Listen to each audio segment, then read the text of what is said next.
Hi everyone, मेरा नाम टुंडू कुमार। आज हम हिंदी के ऐसे प्रश्नों पर बात करेंगे जो आपको एग्जाम में 10 नंबर हम दिलाएंगे। अब बहुत ही आसान है, ट्रिक के माध्यम से आपको हम सिखाएंगे। आप अपने कोचिंग और क्लास में नहीं सीखे होंगे। इस वीडियो की लास्ट देखिए और 10 नंबर एग्जाम में उठाइए। बहुत ही आसान है। देखिए यहाँ पर लिखा हुआ है प्रसंग व्याख्या ट्रिक। क्या लिखा है? प्रसंग व्याख्या ट्रिक। बहुत ही आसान है। देखिए यहाँ पर कैसे लिखना होगा। यदि आपको किसी के कवि या लेखक को बोल दे आपको व्याख्या करने के लिए, तो शुरुआत कैसे करना है, ये फॉर्मेट बनाया गया है। ठीक है, तो यहाँ पर लिखना होगा प्रस्तुत पंक्तियाँ हमारे पाठ्य पुस्तक गोधली भाग 2 क्लास 10th का है।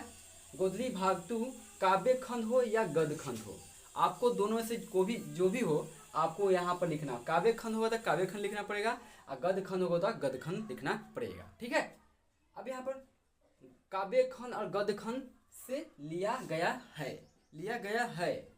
लेखक का नाम या तो लेखक हो या तो कवि हो, तो यहाँ पर लिखना होगा लेखक का नाम द्वारा, उसके द्वारा लिखित पाठ का नाम जो भी हो। मान लेते हैं श्रम विभाजन और जाति प्रथा के लेखक कौन है, तो भीमराव अम्बेडकर है। तो यहाँ पर लिखना पड़ेगा श्रम विभाजन जाति प्रथा पाठ का नाम लिखना पड़ेगा। ठीक है, पाठ से लिया गया है। वे क्या लिखना है? वे एक बहुत अच्छे, कवि हो तो कवि लिखना होगा, लेखक होगा तो लेखक लिखना होगा। तो क्या लिखेंगे? वे एक बहुत अच्छे कवि या लेखक है। अब यहाँ से लिखना है इस पंक्ति की माध्यम से कवि या लेखक कहना चाहता है कि। अब यहाँ पर डॉट डॉट दिया गया है, तो इसमें आपको क्या लिखना है? Write somethings related to chapter. Chapter के अनुसार 2 से 3 लाइन आपको लिखना होगा। ये इसमें डॉट डॉट दिया गया है, इसमें 2 से 3 लाइन आपको चैप्टर के रिलेटेड लिखना होगा। ठीक, अब उसके बाद नीचे क्या लिखना होगा?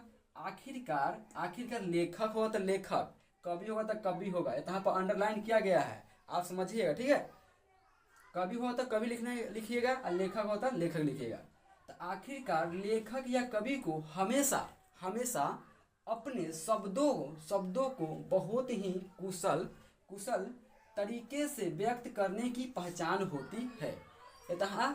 यहाँ पर थोड़ा चेंज करना पड़ेगा। ठीक है, यहाँ पर पहचान होती है, वह हमेशा अपने शब्दों में ही जीवंत भाव रखता है।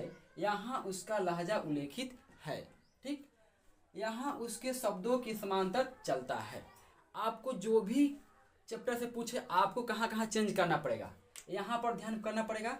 कवि हो काव्य खंड से हो तो काव्य खंड लिखना पड़ेगा और गद्य खंड हो तो गद्य खंड लिखना पड़ेगा। यहाँ पर आपको ध्यान रखना पड़ेगा। फिर कहाँ पर ध्यान रखना पड़ेगा? यहाँ पर कवि हो तो कवि लिखिएगा और लेखक हो तो लेखक लिखिएगा। ठीक, अब यहाँ पर चैप्टर, जो भी चैप्टर से आप लिखिएगा, यहाँ पर पाठ का नाम, जो भी पाठ का नाम से आपको एग्जाम में दे उसको यहाँ पर लिखना होगा।